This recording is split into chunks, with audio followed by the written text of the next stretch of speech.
సిగ్గుందా అసలు ప్రభుత్వానికి?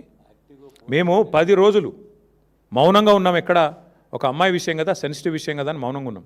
ఇవాళ ముఖ్యమంత్రి మాట్లాడిన మాటలతో నోరు విప్పక తప్పని పరిస్థితుల్లో నేను మాట్లాడుతూ ఉన్నా. అసలు మెదడు ఉందా ఆయనకి?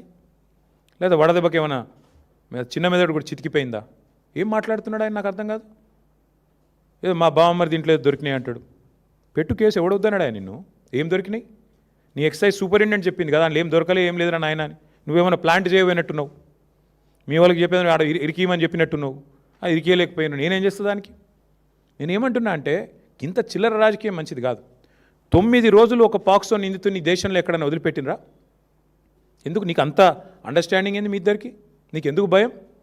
ఒక నిందితుడిగా చూడాలా? వారు ఎవరైతేందా ఎందుకు కాపాడినామని అడుగుతున్నా ముఖ్యమంత్రిని. చివరికి ఏం జరిగిందండి వాస్తవం?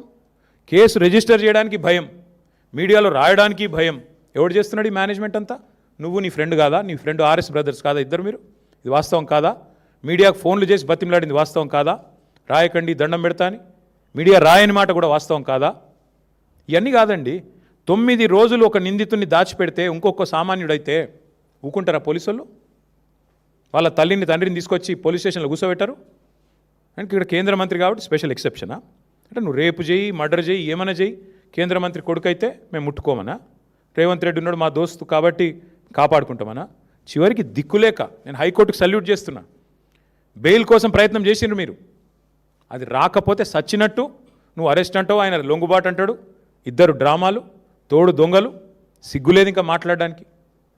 ఆ అమ్మాయి కాదు, ఇవాళ రాష్ట్రంలోని అమ్మాయిలందరూ, మహిళలందరూ మీ మొహం మీద ఉమ్ముతున్నారు. సిగ్గులేదు ఈ ప్రభుత్వానికి అని. ఎందుకండి అంత మొహమాటం? అరే జరిగిందేంది, నువ్వు మాట్లాడేది ఏంది, నీకు మెదడుందా?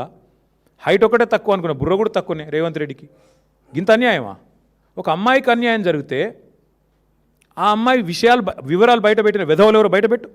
ఇప్పటికి 15 మంది మీద కేసు అయింది పేట్ బషీరాబాద్లో. ఎవరు ఆ విధవలు? బీజేపీ వాళ్ళు.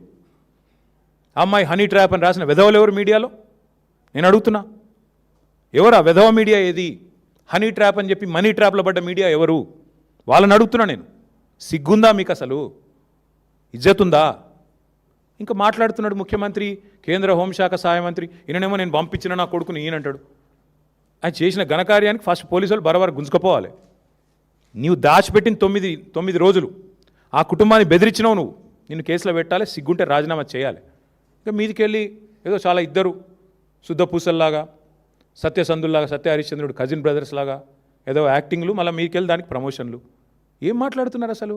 ఒక రాష్ట్ర ముఖ్యమంత్రి, మీరు హోంమంత్రి, ఏం మాట్లాడుతున్నావు నువ్వు అసలు? ఏం చేసేది ఉండే? చాలా సెన్సిటివ్గా హ్యాండిల్ చేసినావు. ఏంది సెన్సిటివ్గా హ్యాండిల్ చేసేది? ఎవడైతే పాక్సో నిందితుడు లోపల వేయాలి. మిగతా వాళ్ళకి ఇదే ట్రీట్మెంట్ ఉందా? 25 ఏళ్ళ జైలు శిక్ష పడుతుంది మిగతా పాక్సో క్రిమినల్స్ అందరికీ. 31 ఏళ్ళ జైలు శిక్ష పడ్డది ఒక ఆయనకి. మరి ఇవాళ ఇక్కడ ఒక్క దగ్గరనే స్పెషల్ ట్రీట్మెంట్ ఎందుకు భయపడుతున్నావు? మోడీ చెప్పిండా చెవులేమన్నా? ఎందుకు భయపడుతున్నావు? ఇంకా సిగ్గు లేకుండా నిన్న పనికిమాలిన మాటలు, పనికిమాలిన ఉపన్యాసాలు. నేను ఒకటే అడుగుతా ఉన్నా రేవంత్ రెడ్డిని, 9 రోజులు ఆ నిందితును కాపాడిన వెధవ ఎవడు? నువ్వా, కేంద్ర మంత్రి? చెప్పు. 9 రోజులు ఎక్కడ దాచిపెట్టారు? మీ పోలీసులు అంత పనికి మాలినోళ్ళు అయిపోయినరా? రేవంత్ రెడ్డి రాగానే దొరుకుతలేరా మీకు? కరీంనగర్లో తుపాకులు పట్టుకొని పొద్దున పూట కాలుస్తే వాళ్ళని పట్టుకోవడానికి 15 రోజులు పడుతుంది నీకు. ఎంత దారుణం అండి! రాష్ట్రంలో శాంతి భద్రతలు ఈ స్థాయిలో ఉన్నాయి. నేను ఇంకొక మాట అడుగుతున్నా, బాధగా అడుగుతున్నా బ్రదర్. మొన్నటి ఎపిసోడ్ చూసిన తర్వాత ఈ రాష్ట్రంలో ఎవరన్నా షికాయత్ చేయడానికి ముందుకు వస్తారా బాలికలు? అంటే ఎవడైనా అవతలోడు పలుకుబడినోడైతే మనం పట్టుకోలేము, ప్రభుత్వాలు కలిసిపోతాయి. వల్ల నేను మా నాయకుడు ఆర్ఎస్ ప్రవీణ్ కుమార్ గారికి నేను హృదయపూర్వకంగా అభినందనలు చెప్తా ఉన్నాను. మా పార్టీ జనరల్ సెక్రటరీ, మాజీ ఐపీఎస్, అద్భుతంగా పోరాటం చేసిండు ఆయన. సెక్షన్లతో సహా ఏది ఎప్పుడు ఏంటి ఎట్లా పెట్టాలి, మీడియాను ఎప్పటికప్పుడు అప్రమత్తం చేస్తూ ప్రజలకు చెబుతూ మా పార్టీ తరపున ఆ బాలికకు న్యాయం జరగాలని పోరాడింది మా ఆర్ఎస్ ప్రవీణ్ కుమార్ గారు. నేను ఆయనను కూడా పట్టుకొని మాట్లాడతాడు. ఆర్ఎస్ ప్రవీణ్ జడ్జా? ఆర్ఎస్ ప్రవీణ్ జడ్జి కాదు, కానీ భవిష్యత్తులో తప్పకుండా నీకు పాఠాలు చెప్పే రోజు వస్తుంది. అది కూడా చెప్తున్నా నేను. వస్తుంది, ఆ రోజు కూడా వస్తుంది, ఎక్కువ రోజులు ఏం లేదు. ఎందుకంటే నాకు ఆశ్చర్యంగా ఉంది ఇవాళ రాష్ట్రంలో పరిస్థితి చూస్తుంటే.